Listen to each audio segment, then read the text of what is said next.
So we are gonna wait for some people to come on, but while we're doing that, all right. This is gonna be kind of a fun little Q&A. Fun for who? For me and for the viewers. Okay. Both of them? Yeah, all two. Yeah. So first that's of our all, last Q&A up there, but it's probably not a good choice to have on TV. yeah, whatever. Should we switch? No. Okay. So I was gonna do this quiz and I forgot, like, I had the answers on my phone, so we're just gonna have to take your word for it. You and I did a quiz? No, I'm about to give you a little So quiz. how do you have the answers on the phone? But we haven't done it yet. Because it's a trivia. Oh, you know, okay, all right. All right. So one of the things that one of the things I noticed about you the first time I met you, which we're talking, we've known each other for 15 years? 2005, right? 17 years. 17 years we've known each other. So the first time I met Mike, he was kind of like a plethora of useless knowledge. And he has an unbelievable memory. About certain things. About certain things, yeah.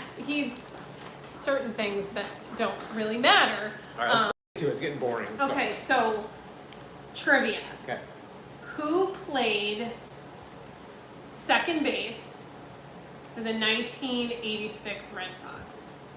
I don't have the answer. Marty Barrett, probably. Okay, I had the answers on my phone and I was like gonna look at them. It's but on in the phone. yeah, the phone's right there. Now tell us if we're wrong. Tell us if we're I would wrong. guess Marty Barrett. Yeah. So that was one of the things I was going to bring up, was just Mike has a lot of knowledge, particularly about sports, and has a really good memory. So one of the things that people really love about your classes is your stories. So we're going to kind of lead off with that. Like, if you can think of one story that sticks out in your mind that maybe some of the viewers have never heard of, that you like to tell in class, what would that be? Oh, my one story I tell a lot is in our distance wedge class. Is this the one you thought I'd tell? No, I mean, I just love your stories. I hear them 3 and 4 times and just never get bored. The one I tell a lot is our distance wedge class. We do this. We do a skills test where we test people their short game skills, and we assign a score to different facets of their game. And the most popular class that we teach that everyone seems to like the best is distance wedges. Right. And I went to this golf academy, this golf college in Orlando, Florida, back in the 90s. And the first day of school, they gave us this short game class. And the distance wedge class, the highest score you could get was a 30 points. And I scored a -3.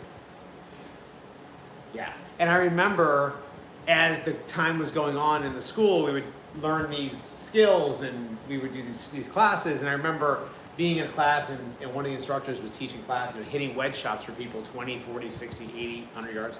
And I remember thinking, I will never be able to teach that class. That's what I was thinking. And now, obviously, I am teaching the class. And you Best teach class. it very well. Yeah. But sometimes I do miss shots. I've yeah. shanked a few out there, Yeah. so it does happen. Yes. Yes. But I'm pretty good at it. All right, so we're gonna go back to golf, but what is your favorite all-time golf movie? And you saw this is the only question But you that's saw on easy. my list. You That's easy. know the answer. Yeah, I know the answer. It's Caddyshack. It's It's Caddyshack. the only one ever. Younger people would say Happy Gilmore. Yeah, Caddyshack. but Happy Gilmore's like probably. It's pretty funny. It's pretty great. But Caddyshack for me, yeah. Tin Cup is another good one, It's cheesy. but it's funny. Yeah. It's cute. Yeah. It reminds us of our driving range. That's why we Useless like trivia. I used to work at the golf school in Houston at Kingwood Country Club, where they filmed the U.S. Open scenes to Tin Cup. Yeah, and the range where he was shanking balls on the range, that was the golf school that I worked at. I was there after the show. Gotcha. Yeah. Okay. What is your favorite food? I think it's pizza. Yeah, I know it was. No getting around that. All right. What is your favorite beer? Oh, you know this one too. Yeah. Terrapin Liquid Bliss. Which they don't make anymore. They don't make it right now, but it'll come back. It is a chocolate peanut butter porter. Yes. And it is delightful. Terrapin Yes. is in Athens, Georgia. Athens, Georgia. We've never been there. Never been there, but we want to go. Shout out to Terrapin. They make some great Honorable beer. mention to Double Barley in Smithfield down the road in North Carolina. Honorable mention there for sure. For the vanilla cake. vanilla maybe. cake and the steak cake stout. Lots of good beer there. Lots of good beer. Yes. Sparkies. Yes, It's and like we what, 14%? that's just we're just talking ports and stouts. Yeah. Porters and stouts. So your favorite type of beer would be a porter or a stout, correct? yes, Although you've dabbled in a little. branched out. Yeah, you into- branched out into a hazy IPA from Full Steam. Yeah, that was really good. Humidity. Humidity. From Full Steam. Yes. Very good hazy IPA. Yes, and by the way, for those of you who have not been here, if you're in Raleigh, we have a little. I don't want to turn this into a commercial. We have great beer here, though. Probably the best beer selection of any golf course Yeah. I've ever been at. And we actually have tonight. We've got Red Oak coming out for a tasting, Tasting, yeah. which is awesome. Yeah. Although their idea of a tasting and mine are, I think, a little bit different. There's lots of There's samples. a lot of samples. A lot of samples. All right. Best golf course you've ever played. Best golf course I've ever played. I'll tell you the most enjoyable course I ever played and the most beautiful course I ever played was Wolf Creek in Yes. Mesquite, Nevada. Mesquite, Nevada. We have been on Augusta, we've been on Pebble Beach, But we we've been haven't on played. some, but haven't played them. But I would say, now that course was maybe not the hardest, I don't think you'd say it's the best test of golf, right? But it was magnificent. I shouldn't even say that. It was outstanding. You know, we played up a little closer. The starter kind of encouraged that we play up a little bit, and so it wasn't as challenging as it would have been from the back. But that was, I'd say, if I go play any course again tomorrow, we would be out there. Okay. So along those same lines, best local course you've played. Around here in the Raleigh area, the Noose is mine. I think is the best golf course around. Okay. That's one you can get on. I haven't played all the private courses. But. Now I would expand out even into Pinehurst there. Oh well, yeah. So Pinehurst number 2. So you played Pinehurst number 2. Yeah. Okay. Pinehurst number 2. I have not played since they redid it. We Okay. need to get out there. I have just throwing that out there. All right. So Pinehurst number 2, and then Noose if we're going super low. Yeah. Okay. Who's your favorite professional golfer? Chip Beck. You think he's watching? Maybe he is. Hey, Chip. Chip Beck. Why? Because he's great. He's a super positive guy. Great player, Mr. 59. What a nice guy. What a nice guy, yeah. Chip Beck. Chip Beck was a very, very nice Yeah. guy. Okay, so now we're gonna kind of steer off a little bit.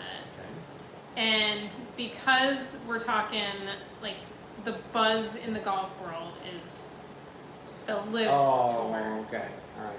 I wanted kind of, like, bring that up and just see what your perspective on it. Because I think people would be curious to know what your thoughts are on the LIV tour. My thoughts on the LIV Golf is the players should play where they want to play. I have no. Who am I to be critical of where these guys want to play and what they want to play for? So that's my only opinion on it, really. I'm sorry to be boring about it, but No, I you know. think that's a good answer. Yeah. Those in glass houses should not throw stones. Right. Absolutely. Yeah. Okay. Did you know that what the LIV stands for? Yes. Yes. Some people don't know that. It's 54 Right. in Roman numerals, like 54 holes. 18 under would be 54, and they play 54 holes in the tournament. There might be another 54 linked to that too. I'm not sure, but that's what it is. Yeah. Yeah, it's pretty interesting. Some people don't know that, so that's kind of another piece of trivia. Yeah. All right. What is your favorite golf YouTube channel, not including your own? Oh boy.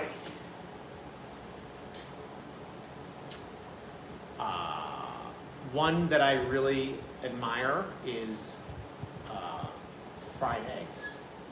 Yeah. Do you even know that one? Yeah, I know fried eggs. I really They're admire great. fried, Those guys fried are eggs. Yes, pretty I funny, like. too. Yeah, and I like their whole you know, the guts they took to do that. So I like that a lot. Yeah. There's other ones I really like a lot and respect. You know, Okay. like Rick Shields, which everyone knows that, and Mark Crossfield, and yeah, Fridays. The who's Me and another My one? Golf guys are pretty good. They're outstanding, yeah. See, Mhm. now we have to name just all the really guys that are great at it, at Athletic Motion Golf, and Mm-hmm.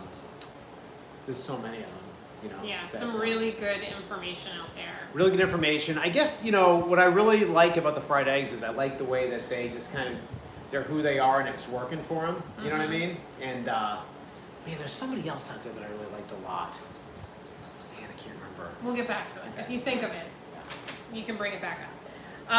How about your favorite YouTube channel that's not golf related? Well, we watched a lot of Casey Neistat videos Yeah. years ago. He's very good. Outstanding. Favorite YouTube channel, man. Like you're on YouTube all I know, the I time. just follow the rabbit hole. The things that come up, right? So so- some of you don't know, Mike recently purchased a motorcycle, so that is what's in his That's in the cash right in now. the cash, yeah. And there's some good hiking ones, and so I wish I had a better answer for you than that. All right, think about that. Maybe. Oh, there's a guy that you Stupid. like that does the automotive stuff. What's his name? Scotty Kilmer? Yeah. That guy? I haven't seen much of him lately. He's classic, yeah, Scotty Kilmer. Remember the guy that you were watching for a while? The guy that was living in his car. Jimmy the Hobo. Yeah. That See, was- he remembers yeah. this stuff. I don't remember Jimmy this the stuff. Hobo. I just remember the details. I don't remember the Oh, names. yeah. All right. What is your favorite YouTube? I'm sorry. What is your most memorable childhood story experience? Doesn't have to be golf related, but it can be. My most memorable? Yeah. Positive one? Go positive. We can go positive and Yeah. negative here. I think I know I told you this story about when I was playing baseball in a game, and it was like kind of like a travel league type of a thing when I was like a kid. Uh-huh. And I was a pretty good ball player. I was into it, and I struck out. And then I remember my dad, and he didn't really butt into things. He was a very good ball player and a coach. He pulled me aside, and pulled me out off the bench, and gave me a hitting lesson. And then the next time up, I hit a home run. And I think that was the time I hit it out of the park and into tennis courts and hit a lady on the arm playing tennis. I killed it. That was a great experience. That sounds like And then he said afterwards he was glad he after school he was movie. worried he screwed me up when he was coaching me. So But you struck out 3 times, right? no, I struck out one time Oh, and then I just hit the one home run. time. Oh, okay. Yeah. I mean, he couldn't have screwed you more, right? No, not really. Well, it was a good memory. Yeah. All right, awesome. The last thing I have is we're gonna go more on the golf side of things. So, how do you feel about swing weight and lie angle affecting your swing? I don't worry about swing weight.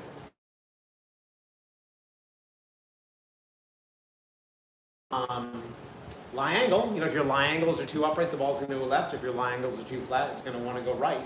And so if your lie angles don't fit you, you're going to have a swing to compensate for that. So what are your thoughts on, so I just recently had a golf lesson with a student who is pretty new to golf, 20 handicapper. He had been told to get fitted for clubs. What is your thought on, like, at what point do you think it's necessary to actually get fitted for clubs? 20 handicapper who's working on their game with you, right, with a professional. Mhm. I would say to get fit static, get fit based on your build. So Payne used to fit people when they first started fitting their first company, I believe, to do it. And they would, hey Greg, they would, He's just texting. oh, they suck.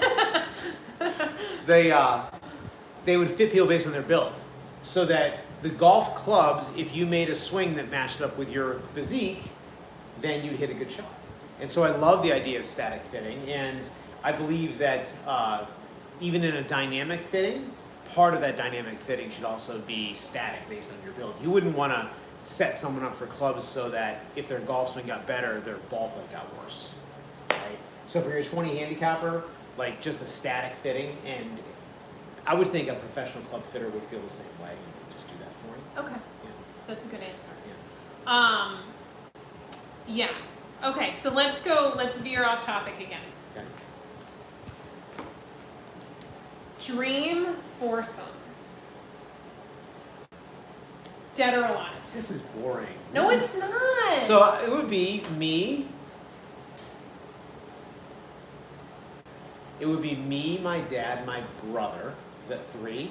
And then my grandfather. So 2 of them are dead and 2 of us are alive. Okay. All right, famous people. People that they know. Oh, famous people. Wow. Well, Arnold Palmer. Mm.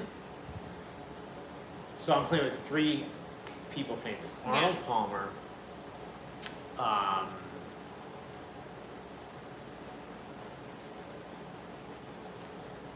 Jack Nicklaus.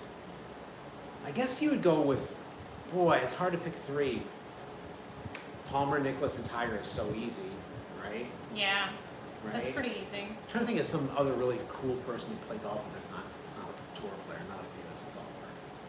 I wish Bill I knew Murray? this ahead of time. No. No? How about I like Bill Murray and all that. He wouldn't be the top. how about somebody funny? How about Charles Barkley?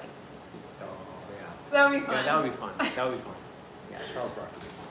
A lot of guys would be fun. I would love to play Tom Brady. I would love to play Oh, yeah. That would be great. Belichick? Yeah. I'd love to sit down with Belichick, though, for a few hours. Just get a lot of information from him. Would you though, or would you get just one word answer? We'd find out. We'd find out. Yeah. All right, so top 5 places you want to play golf. Oh, we're so lucky. Because it's hard to come up with 5 that I want to that we haven't played. Okay, the old course, Yeah. definitely. Pebble Beach. Yeah, can you believe we haven't played Pebble Beach? Augusta, but you can't play there, so. No, we can get on. It's away. Anyone got a hookup? We're probably 2 phone calls away from playing Augusta. So, Augusta, St. Andrews, Pebble Beach. You want 2 more? Yeah.